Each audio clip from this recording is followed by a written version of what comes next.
జై శ్రీకృష్ణ. అందరికీ శుభోదయం. ధనుర్మాసంలో 21వ రోజు గోదాదేవి మనకు అందించిన 21వ పాసురం.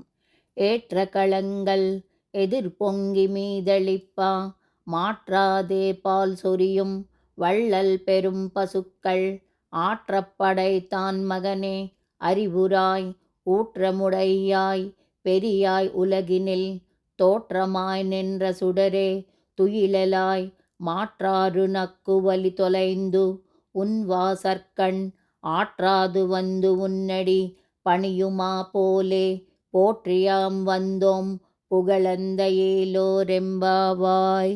నీలాదేవి స్వామి ఇద్దరూ కలిసి ఉన్న నివాసానికి ఆండాల్ గోష్ఠి వెళ్ళారు. అమ్మను స్వామిని కలిసి ప్రార్థిస్తూ ఉన్నారు గోపికలు. కేవలం అమ్మవారే కావాలని లేక కేవలం స్వామివారే కావాలని మనం కోరుకోకూడదు. ఇరువురు కలిసి ఉన్నదిగా కోరుకోవాలి. పరమాత్మ దివ్య సన్నిధి పొందాలనుకుంటే మొట్టమొదటి యోగ్యత అహంకారాన్ని విడిచిపెట్టాలి.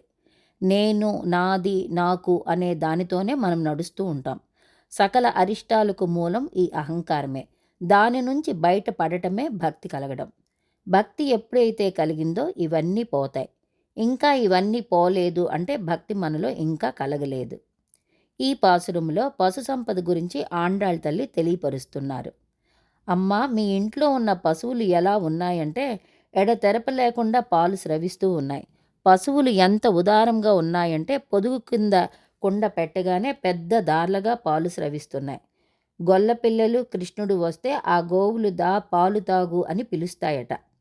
తల్లికి బిడ్డ ఆకలి ఎలా తెలుస్తుందో గోకులంలో పశువులకు గొల్లపిల్లల ఆకలి అలాగే తెలుస్తుందట. మాతృవాత్సల్యంతో స్తన్యంలో తనంతట తానే పాలు స్రవిస్తాయి ఆ గోవులు.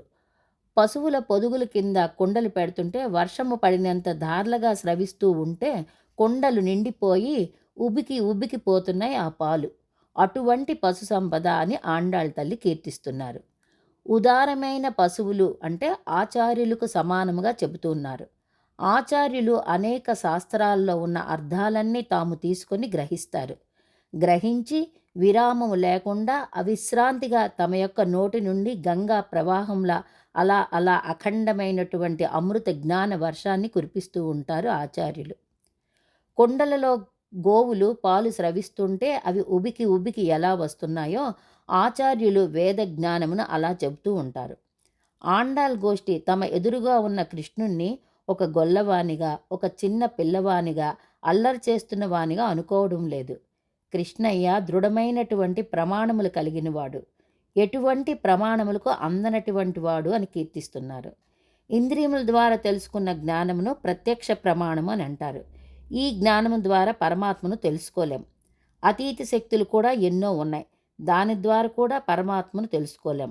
మరి పరమాత్మ యొక్క అస్తిత్వం ఎలా తెలుసుకోగలము అంటే ఆస్తికులు, నాస్తికులు అనే ఒక విభజన ఉంది. మనం సాధారణంగా భగవంతుని విశ్వసించేవారు ఆస్తికులని, భగవంతుని విశ్వసించని వారు నాస్తికులని అనుకుంటాం. కానీ ఇది కాదు. ఆస్తికులంటే వేదములను ప్రమాణంగా అంగీకరించేవారు.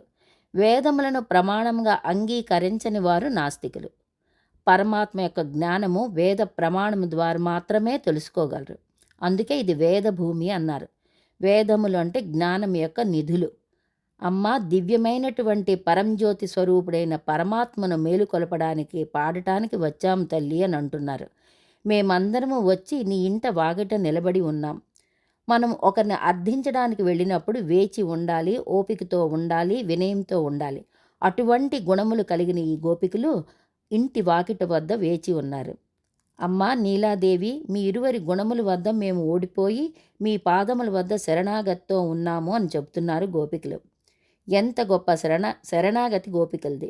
ఒక రాజు మరొక రాజుతో యుద్ధం చేస్తే ఒకరి బలానికి మరొకరు ఓడిపోతారు.